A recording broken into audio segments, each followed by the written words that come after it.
together. Okay, welcome to the PowersShift podcast.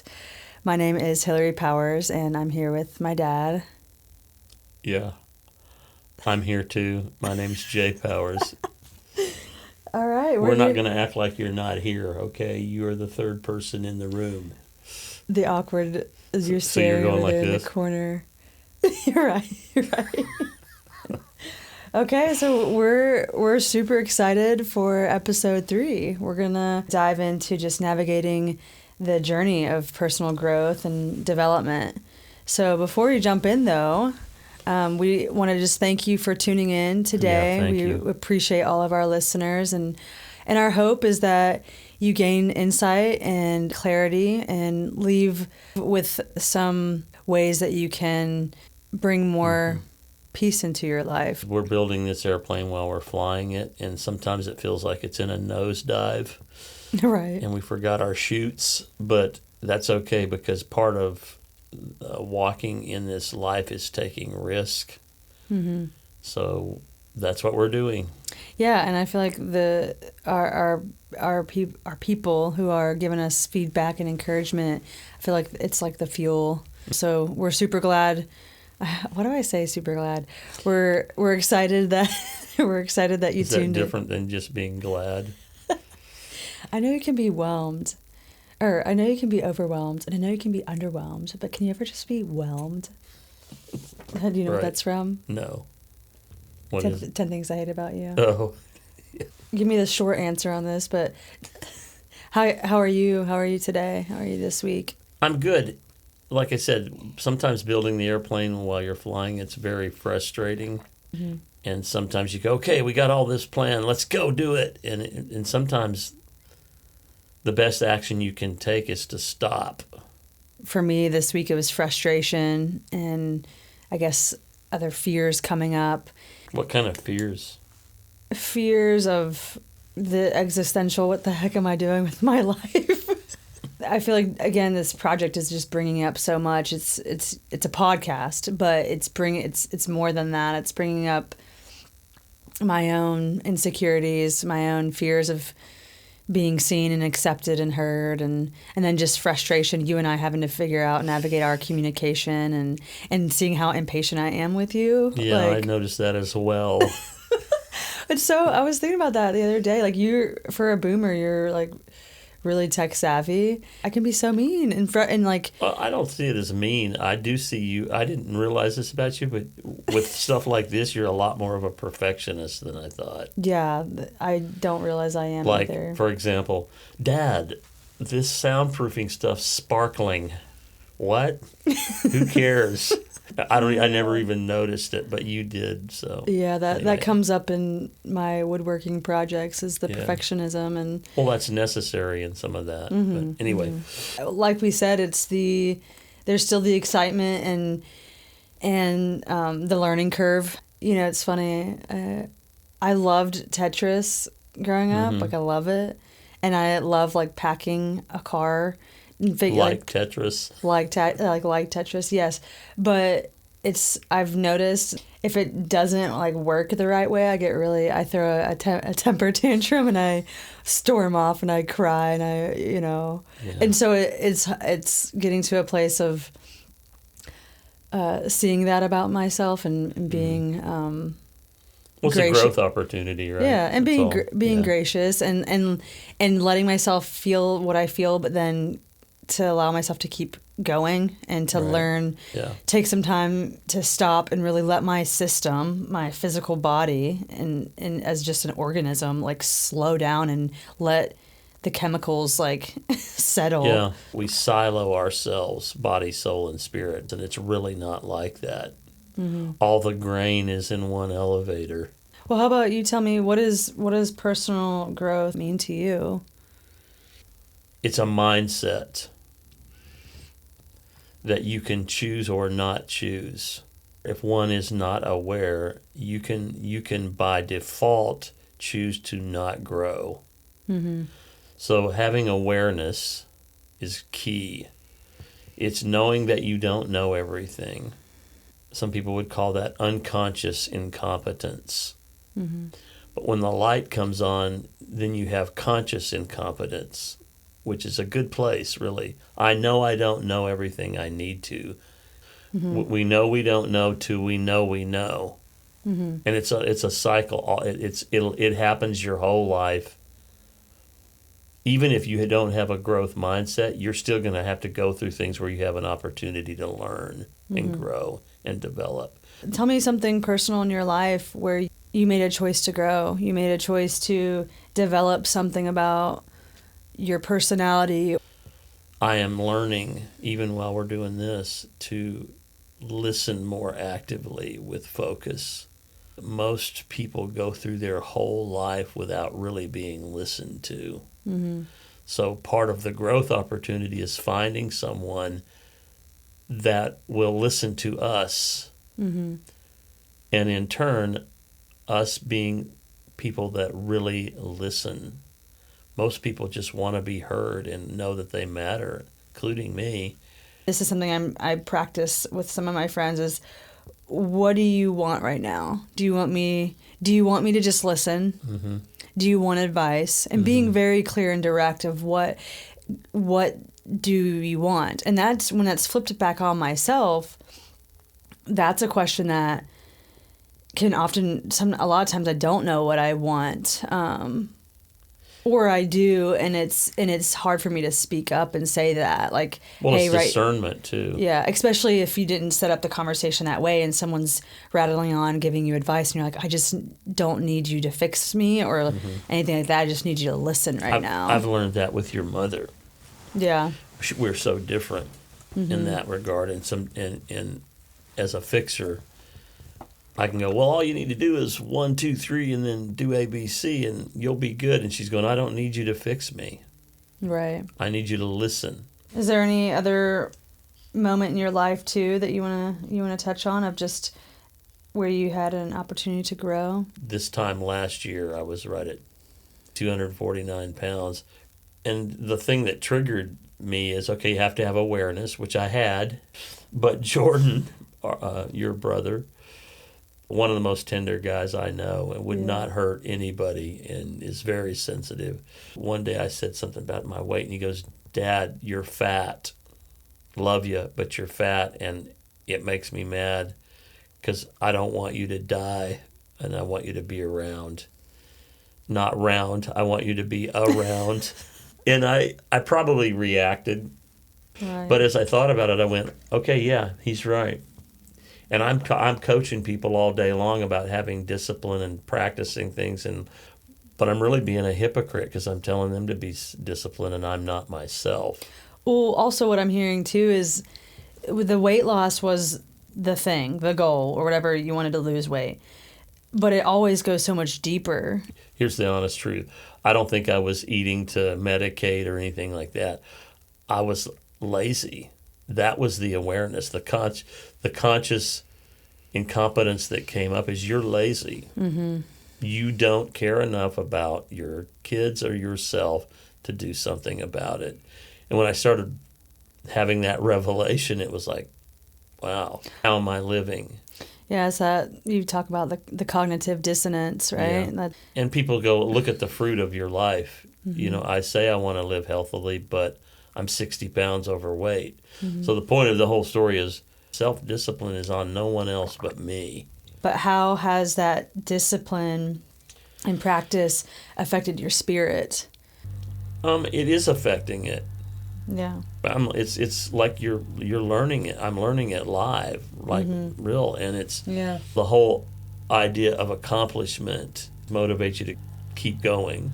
What I'm learning is take what you learned in terms of discipline around losing weight, consistency, Right. Having a plan is apply those learnings to other areas of your life. How do we find the anchors in those moments when we don't want to do what we know is good for us? Well, the big key to that is just not quitting. What would you say would be one of the biggest areas of growth for you from your perspective? I would say unlearning the concept that my worth is not attached to my productivity.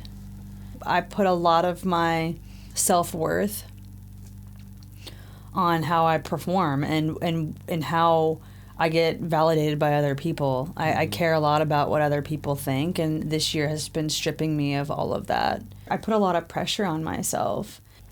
Back in Denver, that was what, 2014, 15, that I really started waking up a little bit to I need to make some changes. Just I was treating my body poorly. I was just eating crap food, drinking into oblivion. And that's when it kind of kick-started this whole journey for me. I was looking around at my life and there was still a disconnect, and I still was yearning for more and something deeper, not materialistic. I have this very distinct memory of being at a bar, and I was on the verge of being blackout drunk, but I had this moment of sobriety, like it hit me like that. It was like lightning. And I looked around, and it was like I saw my scene, I saw everyone, I saw the debauchery, the drunkenness, the fun, the playfulness, all that stuff. But I was like, I don't want this to be my life whenever I'm in my 30s. I don't want my life to be centered around alcohol and drugs and sex and all of that. And that hit me, and then I kind of came to, and that was like, I feel like the beginning of the end for me of like some people would call it an epiphany. Yeah, I've got to make some changes, and that's hard when I had built this whole life and identity around the people I was around, the environment I was in, and believing that my reputation meant something.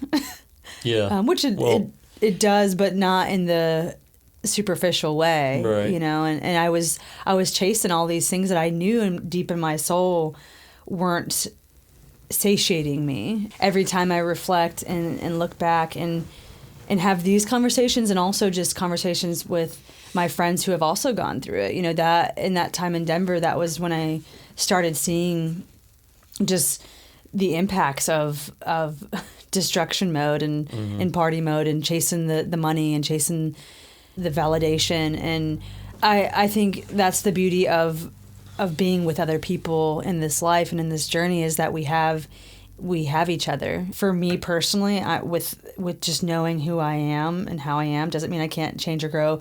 I needed to extract myself, like fully extract. Geographically? Yes, like from physically. The location. Physically, I needed separation. I feel like God flicked me to the other end of the opposite end of the world. Yeah. And that's not the case for everyone. Some people, for me, I struggle with saying no. So in those moments when I was trying to say no and not go to the bars as much or not drink as much, I oftentimes drank anyways because I didn't want to be left out, or I wanted to be part of, which is again part of we're connectors, and so part of our personality is geared that way. You've talked about before how just in terms of growth in general, and what we're talking about is that it doesn't matter that you're in your 60s. Yeah. I mean, sometimes I learned this when I decided to retire. I sat in my office and went, I could do this another 10 years, but I don't want to. And so I decided and chose to not do it. Well, then you retire and you're sitting at home on the couch for 3 months going, what's going on? What am I going to just sit here until I die? I mean, what am I doing? Mm-hmm. And so what I'm learning is you can sit down at any age, and maybe there's a season for sitting down and being quiet, which we've talked about, that is a discipline. At some point, though, it's a mindset and a posture, mentally, physically, and spiritually of growth. What are some encouraging words that you tell yourself when you're in the midst of change and growth? Stop and breathe. Yeah. A friend of mine was first day on their job, and they got to the front gate, and they were having a panic attack, like a full-blown one. Called me. I gotta go in here. It's my first day at work, and I'm freaking out. I'm literally having a panic attack, a big one. So what I did is got him out of the car, They haven't even been inside yet. Walk around this parking lot 3 times and let's get your breathing under control. Yeah. So breathe. And the other part of that is, and I'm learning this myself, is don't be so hard on yourself. Right. You know, you don't plant a seed and it goes poof. Yeah. It takes actually a season of going in the ground, germinating, being dormant, so that when the next season comes. Right. And you're not sitting there yelling at it and cussing Right. it out. And if you did, it probably demeaning it because it's not growing. And it probably wouldn't grow. It actually wouldn't grow. You stupid pumpkin, you're not growing. You know. Yeah. What's the matter with you? Aren't you motivated? Well, No. and there's actually, they've done experiments of how you talk to things and the power of word, the power of sound, and it starts with thoughts. And for me, that's pay attention to how you talk to yourself. Would you talk to your best friend like that? I think being kind with yourself is a big one, because I know for me, I can have this pretty self-critical bent sometimes. What are some ways that you're going to hold yourself accountable? We want other people to hold us accountable. I wanted Jordan to hold me accountable for losing weight. At the end of the day, I had to go, no, I'm responsible for that. Well, an example of that too for me would be when I have an idea and I want to share it, or a goal, I tend to almost want to bottle that up and not tell anybody, because the second I speak it and the second I let someone know, there's weight to it. Yeah. And so I know that, and there's this fear of failure, or fear of, sometimes it's even fear of success. But speak it out to someone who you know you can trust and who is there for you. Well, you know? It goes back to listening, right? It's that cycle of, we need somebody to listen. And I have 2 or 3 people like that in my life that don't judge me. I can say whatever I need to say. I get it out. I think I often have, I'm a pretty positive, sunny type of person, and I'll oftentimes that's the only thing that a lot of people see. They don't see the wrestling, the struggle, the darkness, the rage, and that's usually something that is, I do that with my family and my close friends, but it's necessary, and I need time to be alone and really, I love people and I get energized by people, and so I have to almost pry myself away to go be alone. And that's, for me, that's finding time alone in the woods, that solitude. What you said about anger right there is, we're not saying don't feel anger, because you do, but learning how to discipline yourself about that. You talk about road rage. Some of that's lack of discipline. Yeah, that comes. We just get mad and we just, everybody, it's all about us. Yeah. You don't know that the guy in the other car maybe just wife or, spouse passed away, or something happened that was traumatic in their lives, and we project our frustration onto other people. But so having awareness about that. It's easy to look at a metal box and cuss at it, and but when we see the human behind it and the eyes behind it, it shifts things a bit. Another concept, and maybe we can wrap this up after this, is just embracing the mystery of this whole growth, because we're in the midst of it. My metaphor for that is, I'm standing on the edge and somebody's telling you to jump, and you're going, yeah, but I don't know who packed my chute, and then, God's going, trust me, or your friends are going, let's just trust that, this is gonna be what you need to do. Are we willing to take risk to move the needle? Where, are we willing to do that? What is keeping me from being able to go and where I want to go and be who I want to be? What is it? And most people spend a lot of their lives not knowing that. So that's something you can do, is be aware that you don't know, and then seek out knowing about those things. That's one thing I like about you and admire about you, is you're a seeker of truth and wisdom and knowledge. You're like a sponge. And I thought I was that way, but you're times 10. But it's an attitude. Yeah, yeah. Right, and you're because you do it. It's a posture. Well, I mean that comes up. That's why I like to travel and explore and plan adventures. With all my backpacking journeys and stuff like that. Like there was so much anticipation and excitement around the mystery of it. Of like, okay, I can only plan this so much. I got to get my food. Right. I got to get my sleeping bag and my tent. Like food, shelter, water. Mm-hmm. That's what I know I have to make sure I have. Everything else is left up to the moment. So that's all for today. We appreciate you for tuning in and being a part of this, and just want to say cheers to growing and to developing and to exploring who we are and finding ways to love ourselves. So yeah, and I would say to people listening, you can do this. We aren't experts. We're learning as we go. That's what building the airplane while you're flying it means. Mm-hmm. And some of you are way better at this than we are. We want to hear your comments. We want to hear your thoughts, your encouragements, all that. But you don't have to be an expert. In fact, most of us are not. There are opportunities in life for everybody to grow. Mm. And it's a matter of your mindset and your intentionality and your desire to want to grow. So if you don't want to grow, change your mind. Mm-hmm. Well, we love you. Stay safe out there. Spread kindness, spread love. Tune in next week as we delve into intergenerational connections. Yes. So I'll be hitting up my boomer dad, talking about some things. If you liked what you heard, please feel free to comment, share some love, give us feedback. Our full episodes are on YouTube. You can tune in on Spotify and Apple Podcasts, and we will see you next week.